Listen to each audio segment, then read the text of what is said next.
the world, creating your new reality. I haven't been on here for a while. I'm just back from a crazy walk with my little baby goat dog and son. And what's going on for me is I'm realizing that there's an awful lot of talk out there about gratitude, which is perfect, which is good. It's a very good practice to have.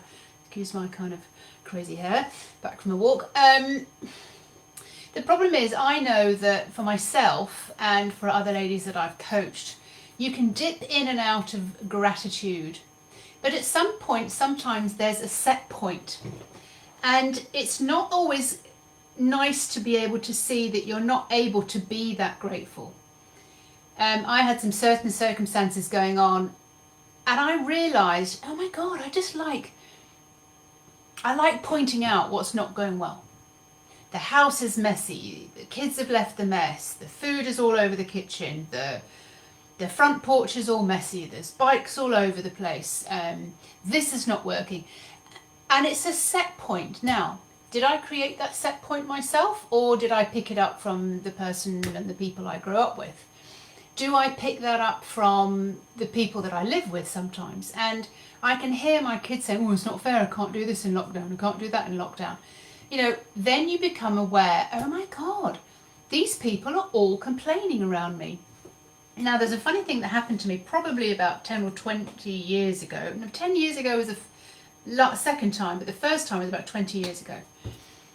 I had the experience of looking at my body and thinking, it resembles the body of my mother. Now, I know that thoughts become things.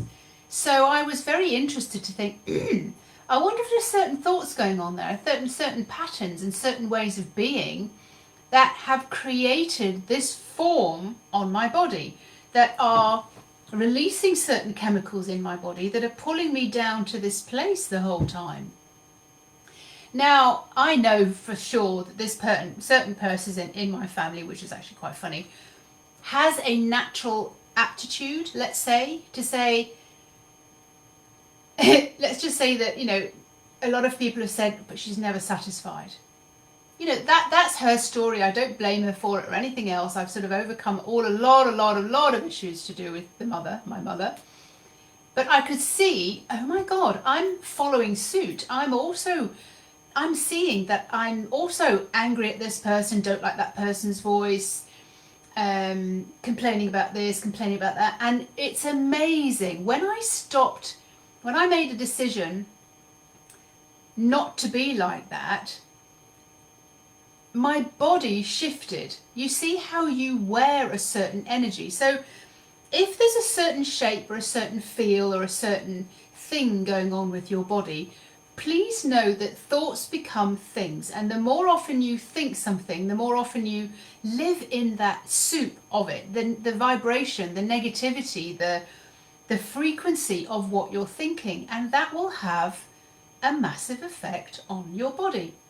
I'm talking next week in the challenge that I'm doing about from weight to sciatica, and how what you think makes a big impact on your beautiful heavenly body, and how we can get out of that and how we can recreate it from a different perspective. For example, you can walk the same way around your area when you take your dog for a walk, or you can always do things the same way. And sometimes if you just did things in reverse, if you just decided to do things the other way around, it would feel different. You'd look at things from a different perspective. And that's all I'm asking you to try. It's not you're naughty, you're bad, you're a bad person, #badmum, my nickname. That you're a bad person because you're thinking in that way. It's just you've picked it up from society, or you're allowing other people's complaints, or you're allowing the news, what's going on the news, to affect you on a deep level. And if it's affecting you on a deep level, you will be guaranteed to be wearing it, because you're in that vibration. You're thinking those thoughts. You're letting them into your experience, into your body.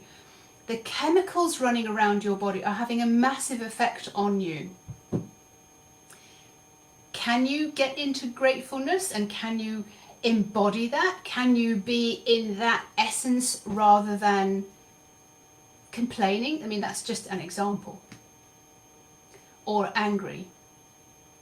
Somebody asked me, quite a few years ago, why does this person irritate you so much? And I'm like, I know why, because they're trying to get me to do things in a different way, to be more playful, to be more creative, to not always think in that particular way. But I was so used to being in that ilk, in that habit, throwing darts at that person or blaming that person or criticizing that person, even though I knew on another level why they were doing what they were doing and the effect it had on me. It took a while to get out of the habit of always thinking about that person in that identity, being the person who bothered me, and just having that particular habit, thought pattern of always falling back into, call it complaining. The energy of complaining is subtle. You are probably so used to the fact that you do it, that it's in your life, you don't even realize it because it's just an everyday occurrence for you, because it's been going on for 20 or 30 years. But it has a physical effect on your body. It creates, for some people, aches and pains. It creates, for some people, weight. It creates, for some people, all sorts of other things. The energy of complaining is absolutely fascinating. Just be aware if you notice other people complaining. Now, this is clever. If you notice other people complaining in your vicinity, ask yourself, what do I have on complaining?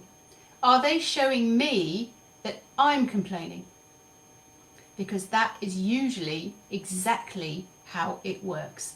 The people around us have the ability to show us what it is that we need to clear up for ourselves. I wanted to just hop on today because it is a beautiful day, and I've just read so many posts about gratitude.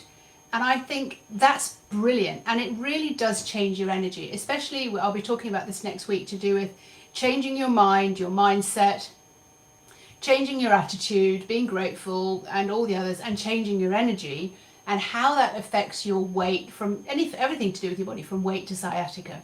And I'll tell you the stories that I have about changing these symptoms within a day, once I knew what it was and the energy that I needed to be in. So if you want to embody the gratitude rather than keeping slipping, because that's what happens, keeping slipping back into the complaining or the, well, it's all right for them, or the, gosh, it's just so subtle sometimes. It's envy. It's not quite happy with your lot, the way you talk to yourself, how you soak in the news, how you soak in the atmosphere, the people that you have around you, the people that you attract.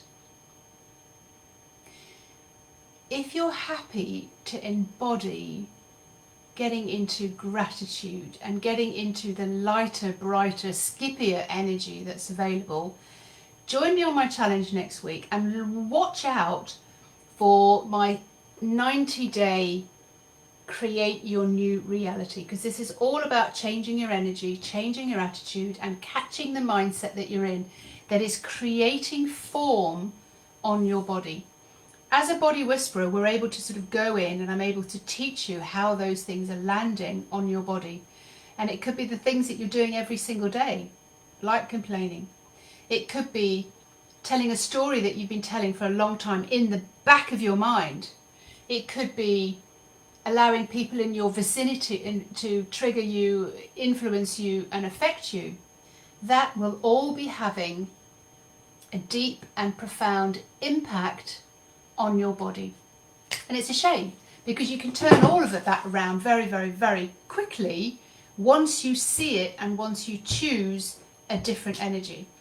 I'm Fiona Robertson. I am a body whisperer. I'm here to help you partner with your soul and find out what's going on in your body. Even if you haven't realized it or recognized it yet, there will be something that is creating The symptom, the condition, the issues, the weight on your body. The metaphysics is just the mental thoughts that you're having, the patterns. But we're going to look at the attitude, and we're going to look at the energy, and we're going to start feeding your soul, not just food, feeding your soul in a completely different way so that you have a completely different experience with your body. Right, I am going to go and take my sunglasses off and comb my hair, but that was exactly what I wanted to be able to share with you today, because it is so poignant. Also, be sure that you know it's the full moon tomorrow. So for some people the shit will hit the fan and it will become quite difficult to deal with. There's an awful lot going on just at the moment cosmically. And I will be posting, I posted it on my timeline already, but there's a fantastic astrologer who explains all of that beautifully. And I'm just warning you that this weekend, be on your guard and keep yourself strong, phenomenally strong on the inside, because it's an up leveler. It's just showing you exactly what emotions are held under the surface that we haven't been dealing with. This is often where overeating, over drinking, over shopping comes in, because these are just putting plasters over the problem, because we haven't really allowed ourselves to see it. And it's just another layer. Just another layer, but we are going through it at the moment. We're going through the mill. Astrologically, there's an awful lot of people who are suffering with loss, or other people dealing with suicides because life's just a little bit too hard at the moment. I love you to the moon and back. So happy that you're being able to catch this. If you have any questions, if you want a consultation about what symptoms you have in your body, from autoimmune disease to sciatica to hip to toes to whatever it is, there will be a reason underneath, and I would love to help you break through what that is and tell you immediately what your next step would be. Have a lovely afternoon, have a lovely weekend. We in France are again in lockdown, but not letting it bother me, because if I let it bother me, I'm going to wear it, so we don't want that. Have an awesome weekend.